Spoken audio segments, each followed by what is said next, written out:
ops, maximum protection, next gen SOC. It is AI powered, automated, extended, orchestrated. Area of interest for everyone, especially given the fact that the security community is dealing with huge logs, alerts, false positive, and numerous notifications from regulators and how to deal with it effectively. That's what we'll try to discuss today in this panel discussion. So I would like to call upon Harvinder Gill from State Street. His VP Cyber Engineering at State Street. How? Thank you so much for that. Next speaker is Prakash Kumar Ranjan, CISO and DPO Samman Capital. Hi Prakash. Hi. I would also like to invite Kiran from founder and CEO of Blue Sapphire. And the next speaker is Ashish Ranjan from NetWitness.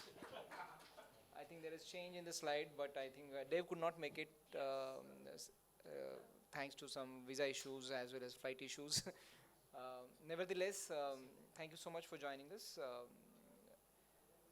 We are at security is at inflection point. We are seeing a lot of automation happening. People are talking about AI for cyber security of AI. And Traditionally, security operations center has been the focal area from security perspective. Thankfully, we have a panel which has good mix of solution or tech providers and those who are consuming those technologies. And that even technology consumers, we have Hav, who comes from State Street. It's a global organization. Prakash represents how India stack is moving. He represents Indian organization. So a good mix.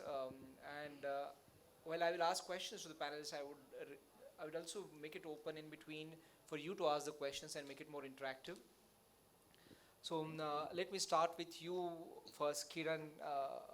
What is happening in SOC? You've been working with, you've taken up a very good initiative where you built Market SOC with BSC and you've been onboarding multiple organizations. It's kind of a shared SOC platform. Obviously, when you're doing it for, I think, 400 companies you have onboarded, yes, right? When you have onboarded 400 companies, what kind of journey are you into in terms of automation or making it autonomous, and how are you trying to deliver it? It's not a joke, it's not a manual effort that would help here, right? So one organization checking the log itself is so difficult. How are you dealing with 400 organizations? Definitely. Thank you first for inviting us here. Thanks everyone for attending. Definitely it is a humongous task, but we were cut out for it. We knew that we had to take the assistance of AI. And this is a long drawn out problem in security operations. We have known this for decades. The advent of LLMs really pushed this onto the front. And we are now looking at how do I bring intelligence. I mean, SOAR was a lost promise where we spoke about automation and orchestration a lot. And then we realized that SOAR is a dumb automation. There is really no intelligent decision making, and we were not able to lose that human in the loop, even at an L1 level. And this has consistently been a challenge for majority of the security operations all through the last 2 decades. With the promise of agentic AI, now we are able to solve that problem and get some autonomous decision making into the process, where agentic AI can help take autonomous decisions by triaging the issue, collecting different data sources, and intelligently determining what the next course of action has to be, rather than working with static playbooks and so on and so forth. What this does for your security operations center is primarily it reduces your burden on your L1 and L2 folks, and eyes on the screen, if you will, and automates a lot of that process intelligently and consistently in the same way. So more important is consistency and explainability here. It was not that SOAR tools were not able to solve basic problems. They were not able to solve the explainability portion, both for compliance and understanding and knowledge building within your own organization. So never have security operations centers been able to leverage the knowledge that they had built over a period of time within the organization. Neither has that been true with service providers also, if I may say. they've never been able to leverage the knowledge they've built over a period of time, and it was a rediscovery process every single time. So agentic AI really came out for us, and we had our pitfalls, but I think now about 83 to 82% of our SOC volume is handled by agentic AI. The only about 18% to 17%, depending on the day, is escalated to a human in the middle, or human in the loop as we call it. And this has been helping out. And why I speak about agentic AI, not just AI, agentic AI allows you the capability to take those decisions and also question those decisions along the way. Like one of the problems that you don't want AI to do is take a hallucinated decision and then actually react based on a hallucinated information. So agentic AI gives you that capability to constantly question the AI's choices and divert it back to taking the right decisions that are beneficial for your organization. With that, I will let the other speakers weigh in. Yeah, thank you, Kiran. How, to you, the question is, you're a global organization, how are you approaching autonomous SOC? Yeah, sure. Thank you. 400 customers is quite a success story, Kiran. Yeah, absolutely. Thank you.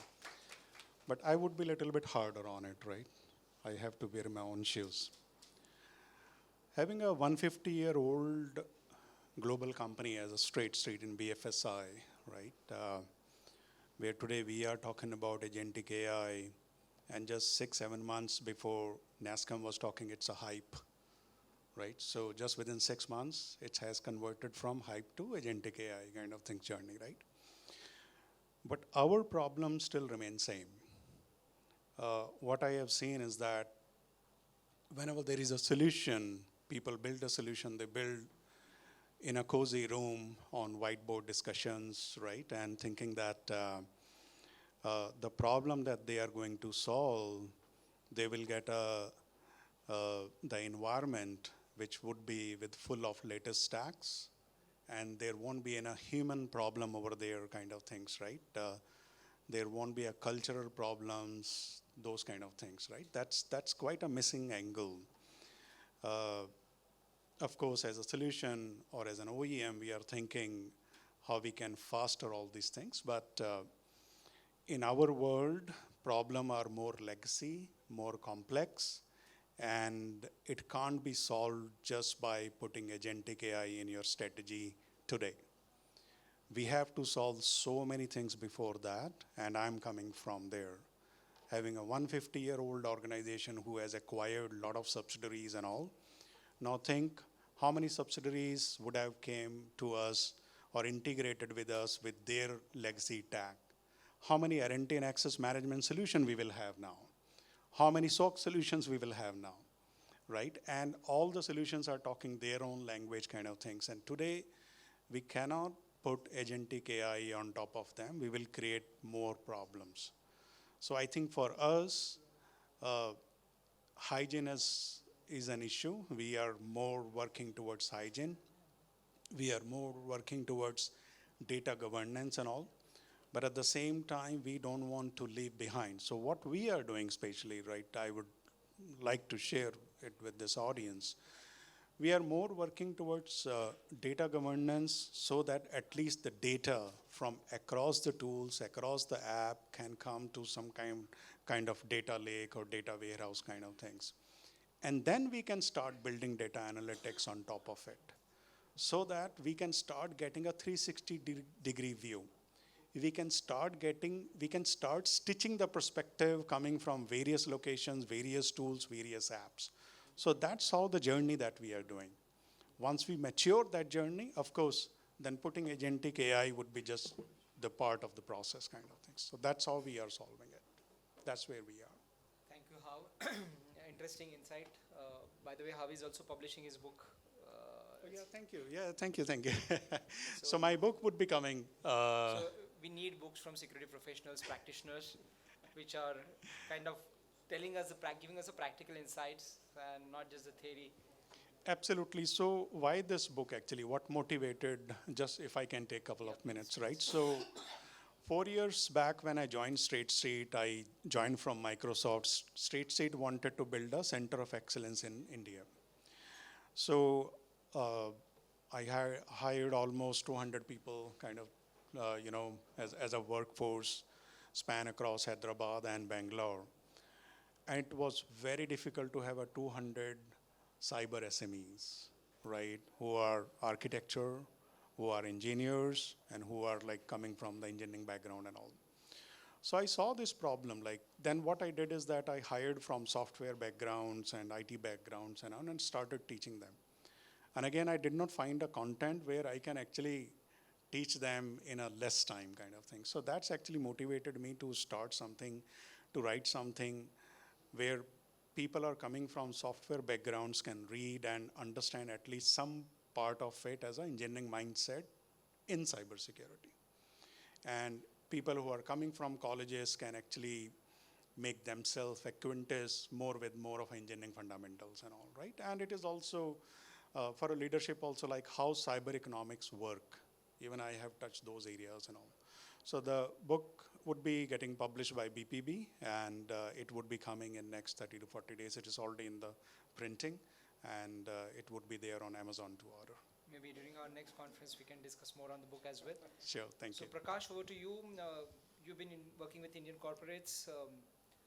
How are you seeing the adoption? See, India is creating data, generating data. So many transactions are happening. Like if you look at 15 years back, the bank statement would run probably people like me for 1 or 2 pages. Now you take at least 10 pages Books. for even a day or week, right? So many transactions happening. How is it impacting? And how does it impact from SOC perspective? Because now it is all the transactions are monitored, and also there is a lot of cases which are like fraudulent or a lot of security attacks happening. Sure. So first of all, a disclaimer: whatever I'm speaking is on my individual, view, not on my company's view. So I'll give you some background first. I started my SOC journey from the public sector bank. I started when the RBI came up with setting up the in-house SOC for the large public sector banks. So I have worked for 2 large public sector banks, and my job was to set up in-house SOC. And it was, very humongous task. First of all, you have 30,000, 40,000 EPS. That time I'm talking when it was 7 to 8 years or 9 years back story I'm saying. And you have 30 odd engineers sitting in 3 shifts. And everybody is just monitoring the screen. And more than 50% is false positive. If you have created 180 use cases, hardly 30 or 40 is triggering. And when you ask your analyst, why you're not working on other, use cases, sir, time nahi mila. Bahut sare alerts pending hai. So this was, the problem that we faced, in the, legacy or traditional SOCs that we had. Because there are a lot of false positives, there are a lot of, incidents, alerts, and they are not able to triage it. So MTTD, MTTR, which is now the key metrics or the KPIs for SOC, if somebody would have asked 10 years back, it would have been very bad. Because, we used to raise alerts after, sometimes hours also. Because there was a lot of, queues, there is an incident in queues. So now when you see your, background and now when you stand today, that, technology has changed a lot. Now nobody wants your alerts after even a minutes. They want real time or near real time. So for that, you need to evolve your technology stack, your, methodology of working in a security operations center. It cannot be just looking at the blue screen and raising an alert. It cannot work. And it cannot be manual or human intensive operations. The operation has to be autonomous. Otherwise, you will have the same problem that you had 10 years back. And when the technology is changing, we have to adapt. Like you said, now the, transactions are happening, like earlier passbook used to be, 5-10 transactions in a month. Now it will be your complete passbook will, if you go to any bank for printing your passbook, one time the whole book is getting completed. So you have to monitor all the transactions. Regulators are, for us, we are a highly regulated industry within the RBI embed. There are a lot of audits happening. You need to be compliant, you need to be agile, and you need to, take security for your organizations as well. So you have a task where, the time is of essence, where autonomous, generation of alerts, triaging, that is the level 1, incidents has to be taken in an automatic way. So how is it in your journey now? You started your journey. What are the factors you're considering when you're trying to automate creating an autonomous SOC? So learning from the past, the L1 incidents where they invest, because more if you see any SOC systems, 50 to 60% will be L1 engineers, 20-30% will be L2, and then 10-20% will be L3. So you have to automate the L1 so that they can put their brain into more, business context. Because, the problem is they don't understand the business.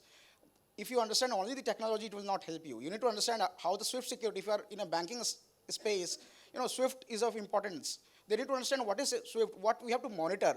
So they need to understand the technology along with the business context. Otherwise, they will be raising that, bad username, invalid login password. This kind of normal incidents that will be triggered only from the SOC. So you have to give context. You have to, train them. You have to give them context of your business line as well, because the engineers that you are hiring may not be from the banking space. They might be working IT, ITES, where they have to monitor something else. So their KPIs would be different. So that learning has to be given. You have to automate your L1 operations. Thank you so much. Ashish, you're handling some global customers, especially in APAC region.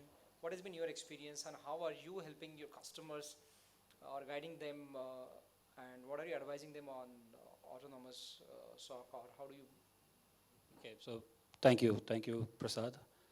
And it was so nice listening to your success, and again, Harv, and you too.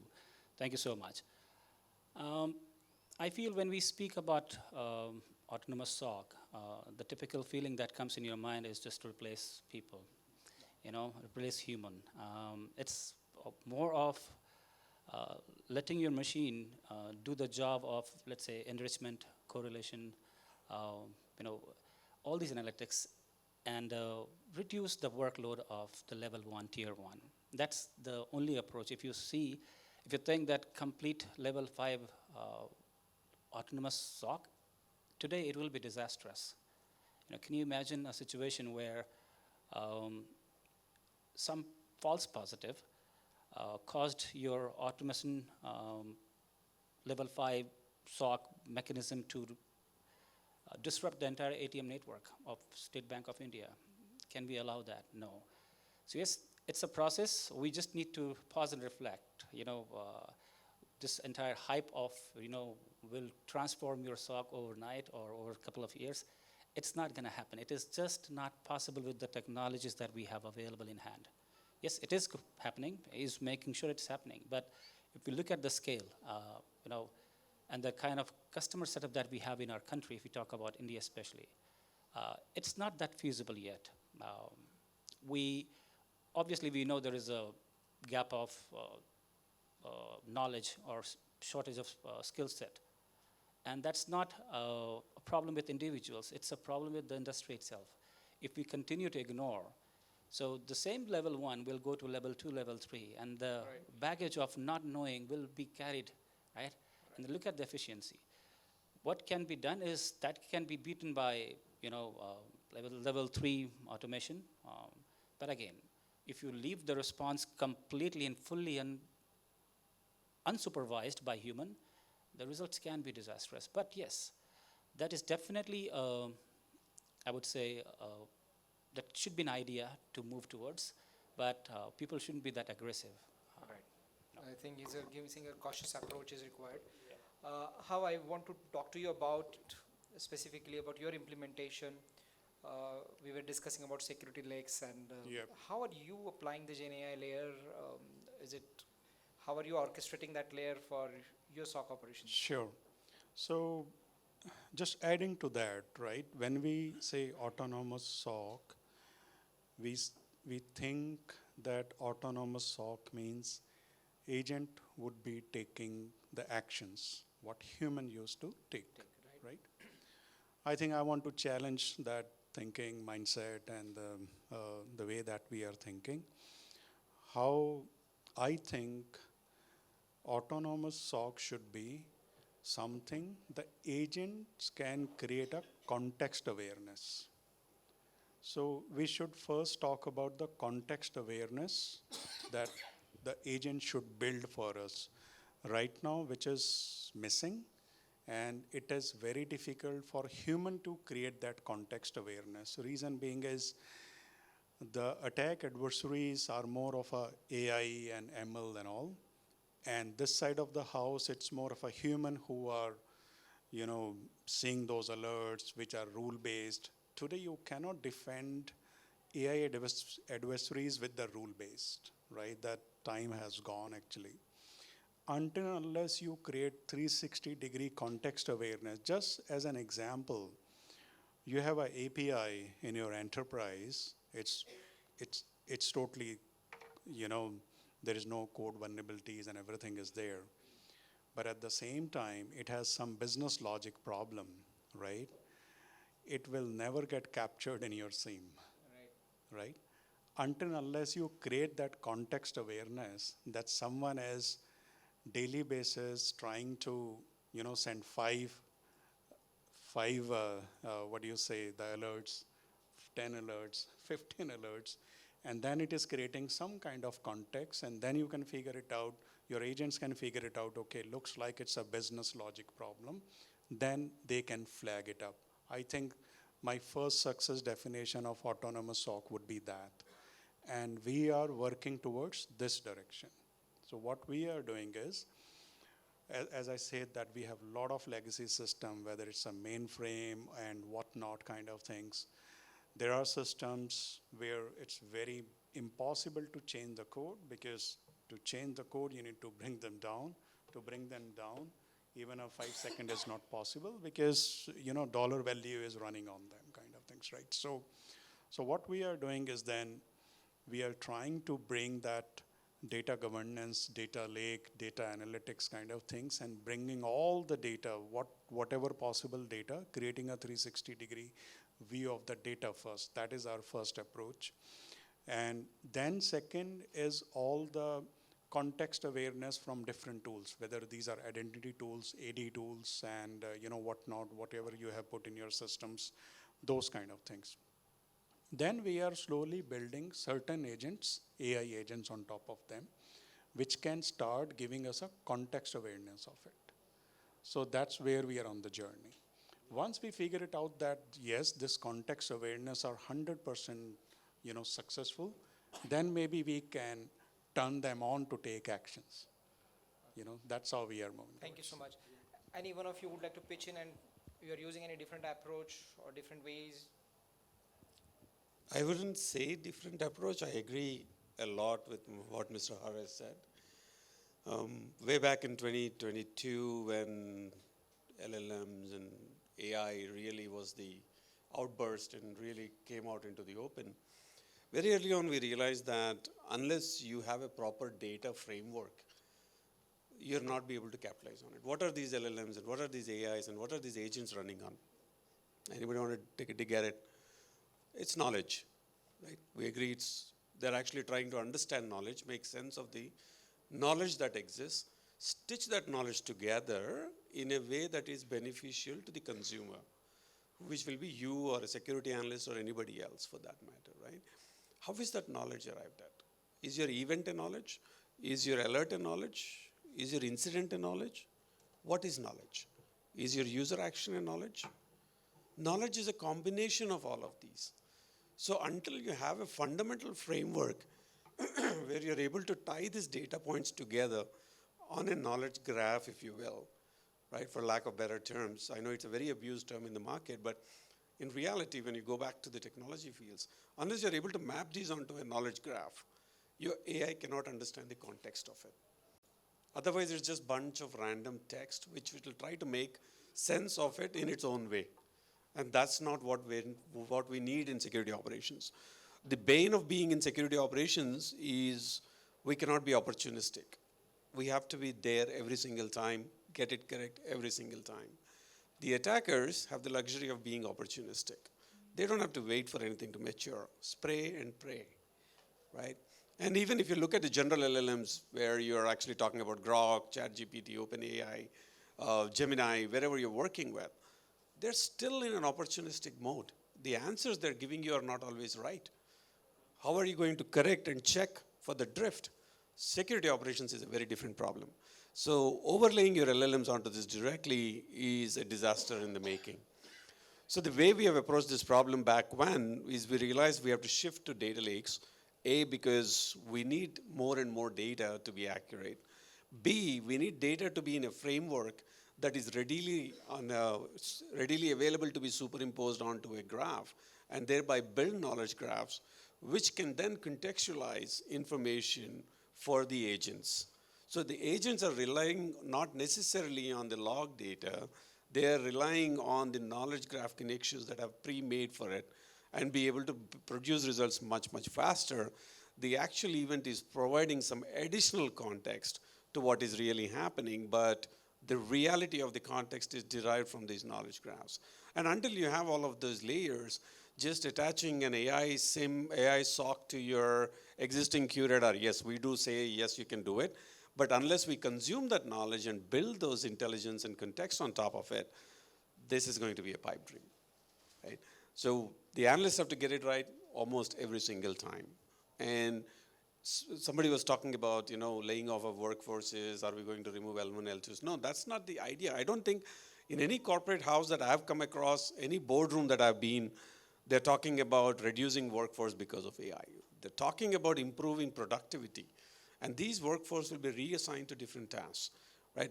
Every time a technology innovation of this nature has happened, yes, it is happening way faster this time, but every time a technology innovation has happened, it has not removed jobs. It has reallocated that workforce into a different area, right? Number of accountants, accounting is the oldest field that exists in the market today. How many people have you seen reduce accountants in their office? There's so much technology. ERP has been around for 30 years. Have you seen any accountants leave? No, they've just evolved and the tasks evolved. Since the productivity of the organizations have evolved, the need for more number of people has evolved. So as you increase productivity, this workforce will be reassigned somewhere else. So the conversation is never about how do I reduce. The conversation is always about how do I make it more productive for the organization. Right. So we have a couple of very interesting questions. One of the questions which Amit is asking, I also wanted to ask, how do we strike balance between alert fatigue and risk of false negatives, especially when you're using agentic AI? So agentic AI is the buzzword. I mean, we have to deal with it, whether we like it or not. But yes, that's the era we are living in, and it's becoming reality. We're moving from LLM to large action models now. So how do you strike this balance, especially when you are yourself as a platform, you are providing solutions? How are you looking at it when you are trying to use AI, and how do you reduce the alert fatigue and also avoid the risk of false negatives?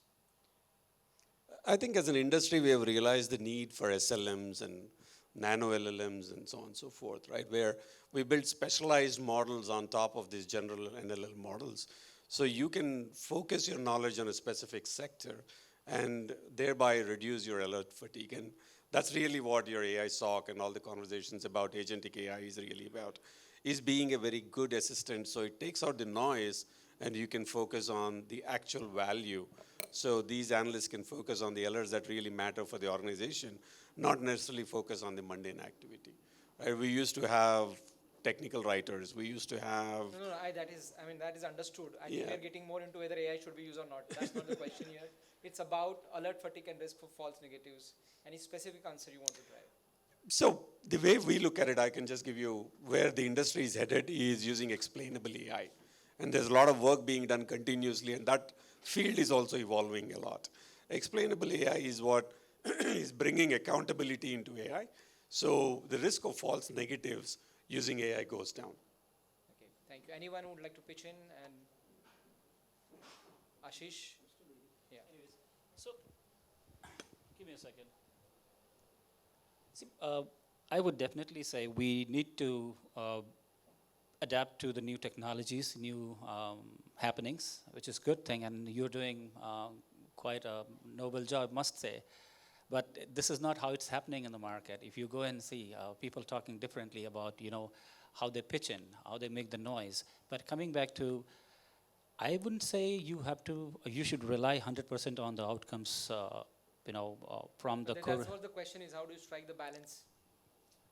It's a gradual learning, first of all. You can implement few things that we were talking earlier, GraphML, that if you have it, it understands the relationship of entities, assets, identities, and you can do that immediately to reduce the noise. And because there's so much of data, and spillover will happen.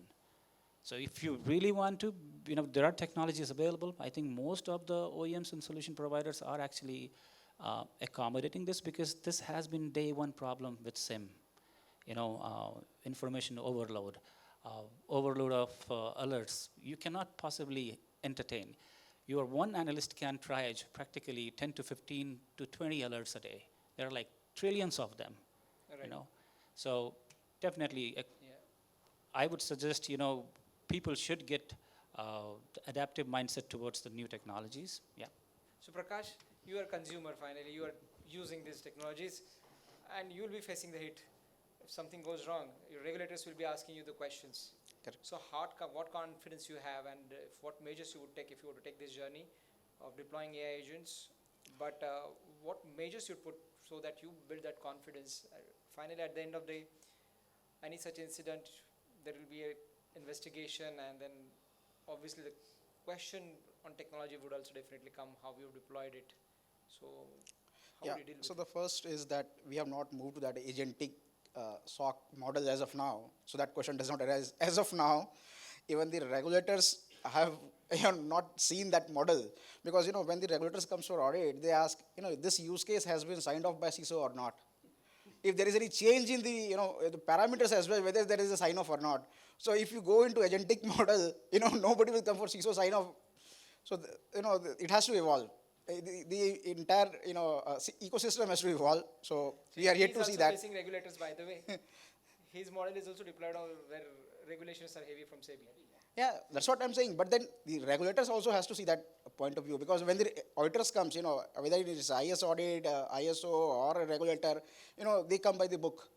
The checklist says any changes in the use case has to be signed off by CISO. Now, if it's an agentic model, no sign off would have come to CISO.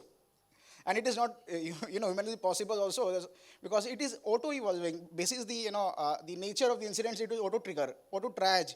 So it will not come to CISO, and CISO will be sleeping and will not be approving all these changes. Second, striping of the balance between false positive and false negative. False negative and fatigue. alert Yeah. fatigue.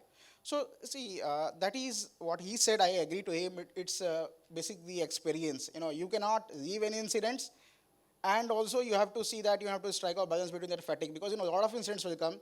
So what measures you would take to strike that balance? See, that is why Looking what. for that answer where you say maybe for 6 months we'll monitor this way. What Correct. is it So that what you is that? It's a periodic review. Like we do a weekly review or a monthly review. In that we find out what type of alerts are generating, in a normal behavior, a normal day. What course of action has to be taken. So if that can be automated, for example, if the system is infected and there is a CNC, nothing to be done by the L1. It should, if you are even using traditional SOC, you have a SOAR, go and just implement the blocking of that IP at the firewall and isolate the system, and ask your team to run the EDR scans. So that all playbooks has to be defined, so that type of alert, because in an industry when we see, typically the use case is very common. The incidents categorize, it will be not more than 20 or 30 type of incidents which happen in a month. The categories. So you have to see which level of incidents you can automate. No human brain is required. Where human intervention is required, where there is a business context, where there is a business applications, there you have to put your L1 and L2 to investigate and triage. So, one of my gentlemen, my seniors used to say that artificial intelligence has to be backed by the human intelligence. You cannot rely totally on the artificial intelligence. Right.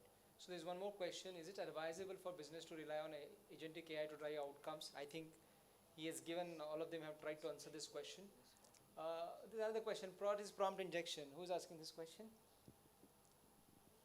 Okay. What is prompt injection, and how matters in automated SOC as threats? How it matters in automated SOC as threats? Please give some insight about it. So you can touch upon agentic model also. Yeah, sure.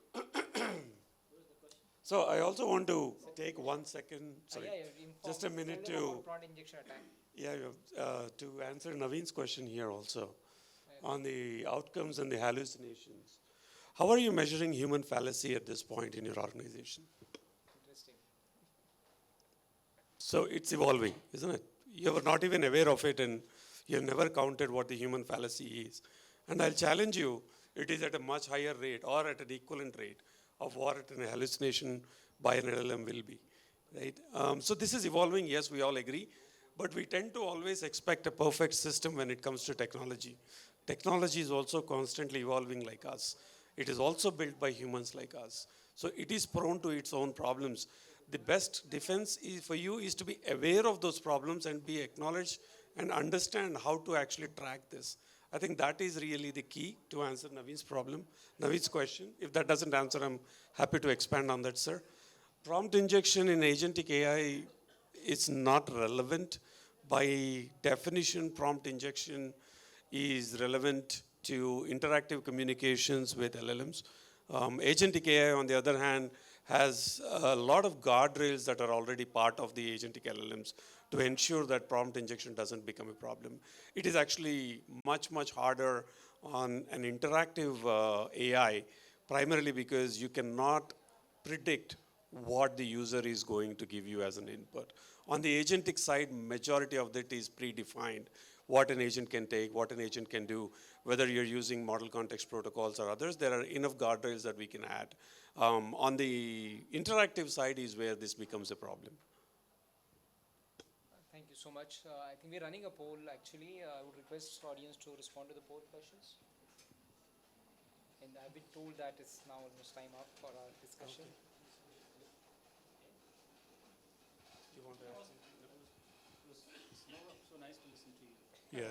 Yeah, just wanted to add one thing that remind me regarding the human side of the world, right? So no one talks about when this came when I was like coaching a few of the candidates from the SOC, right, one-to-one.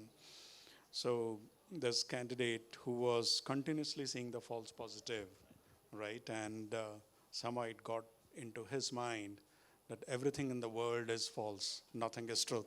So that's a disaster of career that has done to his mindset kind of things, right? So I think somewhere some kind of be well session should be integrated with especially people who are working on SOC and these kind of things. Okay, you know, if 80% are false positive, 20% are the true incidents. So how to get rid of that from the psychology of the mind. So that's very important kind of things from running from the fatigue. Want to say something? Just last comment from my side. It's not that, a lot of OEMs are resisting not to grow along the lines. It is just that, first of all, thank you so much for explaining it so nicely, because technology is also evolving, as human. But given the concerns people have with the hygiene, integrating legacy tool with the newest systems, and the unseen, unknown problems, that makes people a little bit, it raises certain questions as what will this drive? So of course, this is our future, but there are a few things that we can do immediately to take care of your alert fatigue, missing some important signals among the, buried under the noise. For example, like we were discussing about CraftML. This is so, nice idea. It is not going to consume humans' job. It is just going to increase your efficiency like anything. But my personal note is that no outcome should be fully unsupervised, by a human. If you leave it, it'll be chaotic, as in today, for sure. I don't know about 10 years, but yeah, right now it is unrealistic. Understood. I think one message most of you are trying to drive is supervised intervention is important. Thank you so much for joining us for this panel discussion. Thank I'd you. like to express our token of gratitude.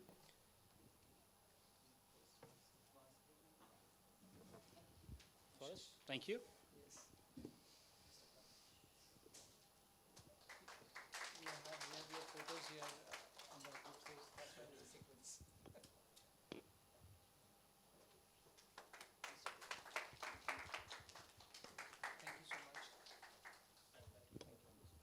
Thank you so much. Thank you so much. Thank you. Thank you.